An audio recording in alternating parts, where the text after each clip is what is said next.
그들의 의도를 우리는 눈치를 채야 됩니다. 네, 여러분 반갑습니다. 비트캐쳐입니다. They want to buy cheap. 그들은 싸게 사고 싶어한다. 미국한테 말 안 듣다가 완전히 철퇴를 맞고 붕괴했던 바이낸스 CEO 창펑자오가 하락장 때 얘기했었던 겁니다. 그들은 싸게 사고 싶어한다. 그들이 얼마나 싸게 사고 싶어하는지 이미 우리는 작년에 경험했고, 이제 비트코인 현물 ETF 출시를 앞두고 어떻게 얘네들이 가격을 올렸는지도 여러분들이 너무 잘 보셨을 겁니다. 그리고 실제로 현재 어떤 움직임이 또 나오고 있냐. 항상 시장이 과열되고 고점일 때마다 세력과 고래들이 개미를 털기 위한 가장 좋은 소재. 개미들은 몇 번이고 속습니다. 이미 코인 고인물들은 이 마운트 곡스 채권 물량 풀린다, 이 얘기 나오는 거 너무 많이 양치기 소년한테 당했기 때문에 고인물들은 잘 안 속지만 개인들은 또 이 퍼드가 나오면 또 물량을 헐값에 던져서 넘겨버린다. 항상 단기 과열 구간마다 개미를 털기 위한 이 퍼드. 물론 이 내용이 사실일 수 있습니다. 지금 마운트 곡스 채권자들이 오래전에 사라진 비트코인 거래소로부터 이제 상환을 받았다고 주장하고 있으며, 소셜미디어에 대해서 지금 상환이 되고 있다라고 지금 올라오고 있다 라고 했는데, 이게 지금 팩트체크가 안 된 기사다. 그리고 이 팩트체크가 안 된 기사를 내보낸 미디어가 어디냐? 코인텔레그래프. 코인텔레그래프 최근에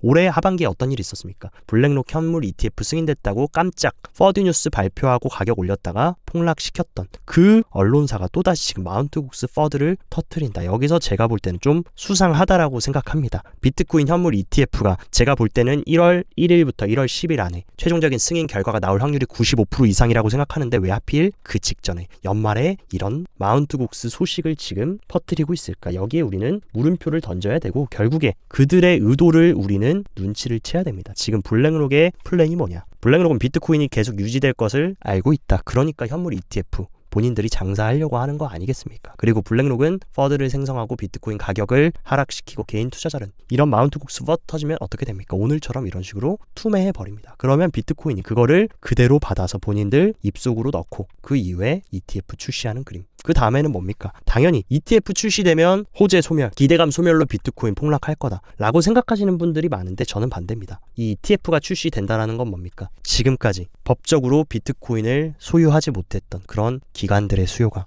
이 블랙록이라는 세계 1위 자산 운용사가 보증해주고 본인들이 판매한다라고 하면은, 지금까지 거래소에서 비트코인 무서워서 못 샀던 부류들, 비트코인 신탁펀드 상품 수수료 비싸서 못 샀던 기관들, 그런 수요들이 엄청나게 들어올 수 있는 게 바로 이 비트코인 현물 ETF입니다. 그렇기 때문에 저는 오히려 단기적인 차익 실현 물량은 있더라도 엄청난 대폭발이 과거에 금 ETF가 상장될 때처럼 나올 가능성이 굉장히 크다. 그리고 제가 여러분들한테 비트코인 현물 ETF 출시의 카운트다운이라고 말했던 그레이스케일의 신탁펀드 GBT 프리미엄이 지금 어디까지 올라왔냐? 마이너스 프리미엄이 마이너스 5%까지 올라왔다. 그 얘기는 뭡니까? 제가 카운트다운이라고 말씀드렸는데 우리는 지금 95%까지 왔습니다. 현물 ETF 승인까지. 이제 이 GBTC 프리미엄 마이너스 5%가 0%에 도달하면 그때서야 비로소 현물 ETF가 출시되는 그림. 그게 잘하면 모든 분들이 지금 1월 10일을 보고 있지만 1월 1일 날 2024년부터 깜짝 승인을 SEC가 해줄 가능성이 지금 굉장히 크다라고 저는 개인적으로 보고 있습니다. 그 근거에 대해서 말씀드리면, 아마 기관들은 우리 개인이나 개미들보다 정보가 훨씬 빠릅니다. 이미 기관 투자자들이나 헤지펀드나 이런 애들은 비트코인 현물 ETF가 대략적으로 언제 나올지 내부에 있기 때문에 내부 정보를 통해서 미리 인지를 하고 있다. 근데 굉장히 재밌는 사실, 코인쉐어스의 펀드 유입량,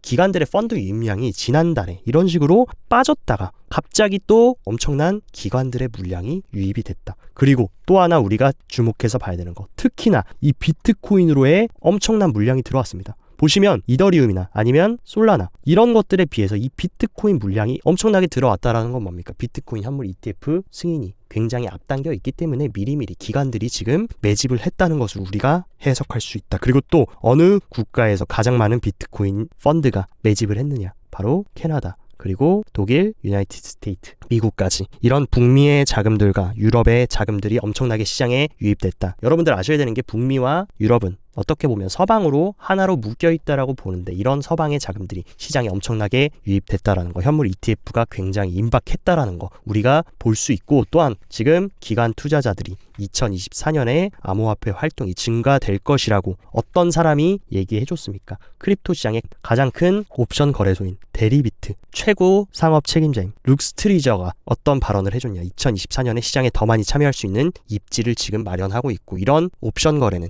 개인들이 많이 하겠습니까? 기관들이 많이 하겠습니까? 당연히 기관 투자자들이 옵션 거래를 많이 한다. 근데 여기에 시장 중심에 있는 데리비트 최고 책임자가 이런 발언을 해준 이유는 뭐겠습니까? 그리고 지금 루크가 어떤 얘기를 해줬냐. 10월 말부터 기관 활동이 눈에 띄게 증가했다. 이는 1월에 예상되는 잠재적인 ETF에 대한 고객의 포지셔닝에 지금 힘을 입은 거다. 지금 기관들조차 지금 비트코인 현물 ETF라는 이 혁신적인 상품에 엄청난 기대감을 가지고 있습니다. 그리고 CME는 기관들이 비트코인 선물을 거래하는 선물 거래소인데, 주간 데이터를 보면 장기 펀드 어떤 기관들이겠습니까? 당연히 자산운용사들의 비트코인 숏 하방을 보는 사람이 4주 연속으로 제로입니다. 0입니다. 0에 가깝다. 그 얘기는 뭐냐? 아무도 중장기적으로는 하방을 보지 않는다. 실제 데이터를 보면 여기 보시면 최근 SM 매니저, 그러니까 자산운용사들은 CME에서 아예 숏 포지션 계약을 0으로 가져가고 있다. 근데 반대로 지금 헤지 펀드들은 시장 과열에 따라서 숏 물량을 약간 다시 늘리기 시작해서 단기적인 조정은 있을 수 있지만 비트코인 현물 ETF 이후에 큰 시장의 방향성은 상방이라는 것을 지금 이 SM 매니저들이 보여주고 있다. 만약 비트코인 현물 ETF 1월에 승인될 가능성이 매우 작다라고 하면은 이 기관들은 이미 먼저 선점해서 정보를 알고 있을 거고, 이 기관들조차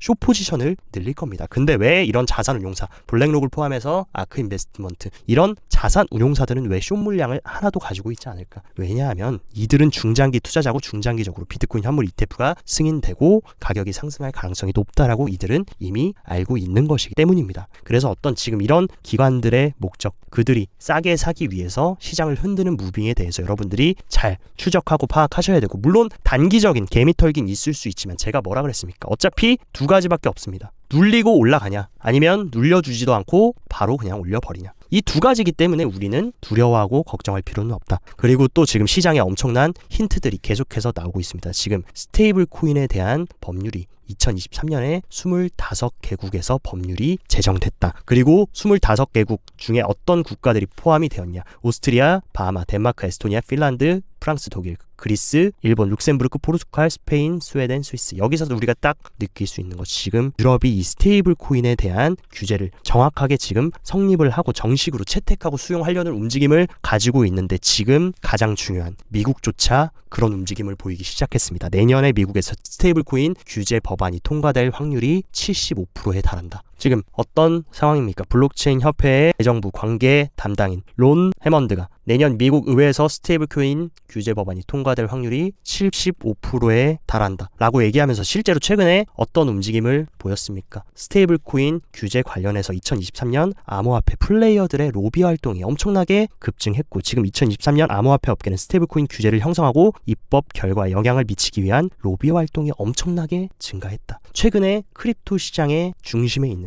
코인베이스부터 그레이스케일, 서클 등등 이런 사람들이 엄청난 로비 자금을 스테이블 코인 명확한 규제안을 위해서 엄청난 돈을 쏟아부었고, 제가 여러분들한테 항상 강조드렸던 미국발 스테이블 코인인 USDC 발행사인 서클의 백커가 누굽니까? 바로 블랙록과 피델리티. 여기서 게임 끝났습니다. 미국 정부를 지금 설득시키고 있는 것도 결국에 월가 기관이다. 그리고 이 월가 기관들은 미국발 스테이블 코인인 USDC를 밀고 있고, USDC와 한 몸은 뭡니까? 여러분들 잘 아시는 미국 1위 거래소 코인베이스다. 근데 여기서 굉장히 또 재미있는 힌트가 하나 나왔는데, 최근에 이 팍소스에서 미국발 스테이블 코인 USDP를 발행하겠다라고 했는데 어떤 체인에서 출시하겠다라고 했습니까? 솔라나에서 출시하겠다라고 이런 식으로 파트너십을 맺었고, 지금 현재 최근에 USDC 발행사인 솔라나 블록체인에서 유로화 기반 스테이블 코인인 EURC까지 발행하면서 이 솔라나를 가장 강하게 밀어주고 있는 게 바로 서클과 코인베이스와 블랙록이 있다라는 것입니다. 솔라나 뒤에 미국의 가장 큰 세력들이 얘네를 뒷받침하고 있고, 지금 팍소스가 솔라나랑 또 파트너십을 맺었다라는 기사가 뭐랑 연결시킬 수 있냐? 이 팍소스, 스테이블 코인 팍소스의 가장 큰 파트너십 누굽니까? 바로 페이팔. 페이팔 또 뭐 있습니까? 바로 PYUSD. 페이팔 미국발 스테이블 코인을 출시했고, 페이팔 하면 눈치 빠르신 분들 바로 캐치된다. 누구랑 가장 연관이 깊은 기업입니까? 일론 머스크가 트위터를 인수했을 때 어떤 얘기를 했냐? 최고의 금융 앱을 만들겠다라고 했고, 이 인수를 할 때 배후에 누가 있었냐? 페이팔 마피아들이 있었다. 그리고 머스크는 실제로 페이팔을 만든 사람이다. 근데 여기서 재밌는 거, 머스크가 내년에 뭐라고 했습니까? X가 2024년 중반까지 결제 서비스 출시할 예정이다. 여기에 그러면 어떤 코인들이 들어갈지, 대다수의 분들은 당연히 도지코인만 생각하실 수 있겠지만 이 솔라나도 분명히 지금 머스크가 만약에 결제를 출시했을 때 추가적으로 넣어줄 가능성이 굉장히 크다. 그리고 심지어 최근에 제레미 알레어가 또 솔라나를 립을 해주는 글을 바로 크리스마스 연휴 기간 동안 올려줬는데, 솔라나 USDC가 지원하는 즉시 사용 가능한 직불 카드다 라고 하면서 140개국에서 솔라나 USDC를 활용한 신용카드 출시를 알렸고, 실제 이 지백이라는 신용카드 보시면 어떤 카드사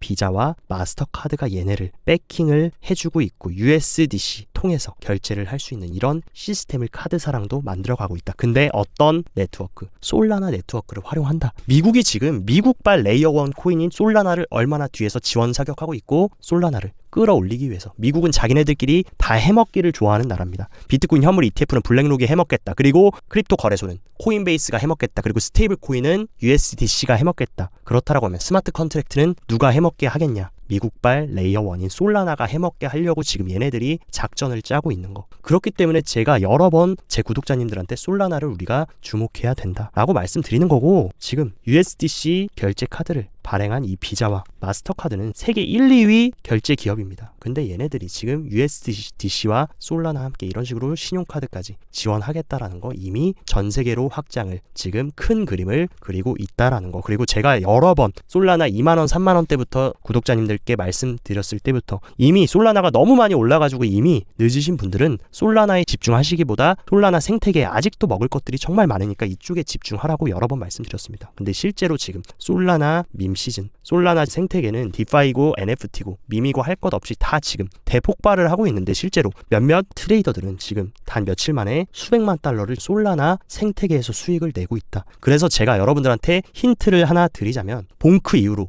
제가 지금 솔라나 생태계에서 굉장히 주목해서 보고 있는 밈 코인 중에 하나, 아날로스를 우리가 조금 주목해봐야 될 필요가 있지 않을까. 아날로스 같은 경우는 지금 전체 시가총액 2200입니다. 근데 충분히 제가 봤을 때 시가총액 1000이 안까지 충분히 들어올 수 있다라고 보고 있고, 현재 지금 아날로스는 세상에 나온 지 얼마 되지 않은 코인이다. 어떻게 보면 지금 가격이 물론 바닷가에 비해서는 많이 오른 것은 맞다. 하지만 아직도 저는 시작에 불과하고, 실제로 아날로스가 정식 상장되어 있는 거래소, 현재 지금 솔라나 생태계에 있는 레이디움이나 오르카, 최근에 오르카도 구독자님들께 말씀드렸는데 솔라나 탈중앙화 거래소에만 상장되어 있지, 뭐 바이낸스나 코인베이스 같은 메이저 거래소에는 전혀 아직 상장이 되어 있지 않다. 만약에 지금 여러분들이 탈중앙화 거래소 레이디움이나 오르카를 통해서 아날로스를 바닥에서 잡아놓고 추후에 바이낸스나 코인베이스에 상장되거나 메이저 OKX 같은 거래소에 상장이 됐을 때 차익 실현을 하고 나오면 충분히 좀 큰 수익을 볼 수 있는 프로젝트가 아닐까라고 저는 개인적으로 생각을 합니다. 그렇기 때문에 솔라나 생태계 코인들에 관심 있으신 분들은 아날로스도 조금 주목해서 봐야 될 필요가 있다라고 여러분들한테 힌트를 드리고, 제가 왜 지금 상승장의 초입에 우리가 진입했느냐라고 느꼈던 게, 해시드가 2023년 올해에만 29건에 투자를 했다. 근데 이 해시드는 어떤 기업입니까? 한국의 벤처 캐피탈이고 세계적으로도 굉장히 투자를 잘하는 VC다. 근데 이 VC들의 특징, 돈 냄새를 아주 잘 맡는다. 근데 왜 하필 2023년에 이 엄청난 자금을 신규 투자에 집행했을까? 그 얘기는 이제 본격적으로 새로운 프로젝트를 시작하고 상승장에 힘을 입어서 크게 성장할 수 있는 기업들을 미리미리 초기 투자를 하기 위해서 지금 전 세계적으로 지금 해시드가 이제 본격적인 투자를 시작했다라는 것입니다. 이런 움직임도 중장기적으로 굉장히 긍정적으로 볼 수 있는 부분이고, 현재 지금 비트코인의 통화 순위, 지금 원화를 지금 바짝 따라잡아서 원화를 추월하는 것도 제가 봤을 때는 시간 문제다. 그리고 제가 봤을 때 최종적인 비트코인의 위치는 뭡니까? 바로 유나이티드 스테이트, 바로 달러를 위협하는 구간까지 계속해서 치고 올라갈 거다. 근데 우리는 아직 이 비트코인의 통화 가치가 14위에 위치할 때 투자할 수 있다라는 거, 물론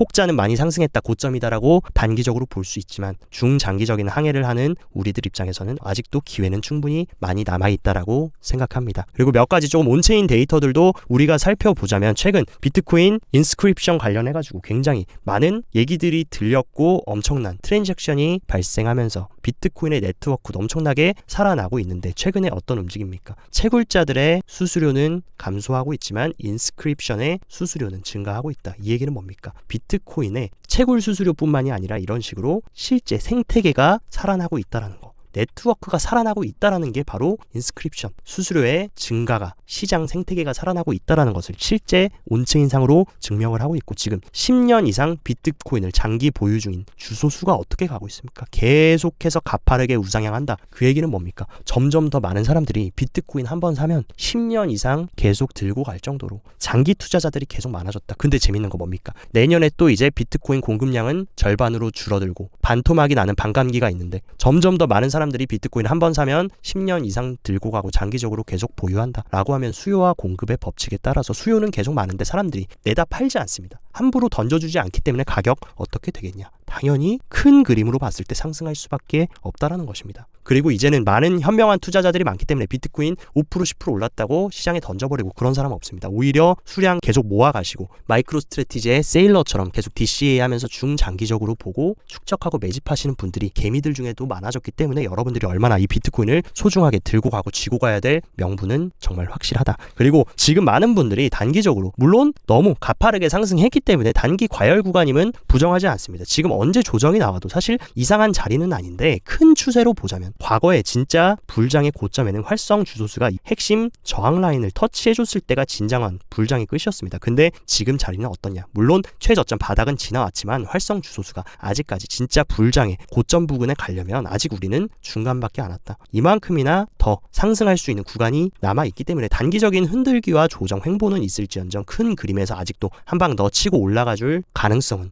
온체인상으로 충분하다라는 거, 실제 온체인 데이터도 증명을 하고 있다. 그렇기 때문에 결론은 뭡니까? 그들이 싸게 사고 싶어 한다고 절대로 그들이 원하는 대로 함부로 여러분들의 소중한 비트코인을 그들에게 넘겨주면 안 됩니다. 오히려 제가 항상 말씀드렸던 거, 이제는 큰 추세가 상방으로 바뀌었기 때문에 눌려주면 뭐다? 눌려주면 박앤세일이고, 안 눌려주고 계속 올라가면 그냥 잘 홀딩해서 보유하시면 된다. 이 부분만 여러분들이 잘 기억하시고 저랑 함께 올해 연말과 내년 진짜 본격적인 상승장 제대로 준비해서 퀀텀 점프하고 시드를 5배, 10배, 20배 이상 만들 수 있는 그 작업들을 잘 진행해 나가 보도록 합시다. 오늘 영상도 시청 진심으로 감사드리고, 영상 도움됐다 하시면 좋아요, 구독 눌러주시고, 더 자세한 투자 전략이나 디테일한 트레이딩 정보 궁금하다 하시면 영상 하단 고정 댓글에 제가 직접 운영하는 텔레그램방 링크 활짝 열어놨으니까 이쪽으로 입장하셔서 정보 참고하시고 성공적인 투자 이어나가시길 바랍니다. 여기까지 비트캐쳐였습니다.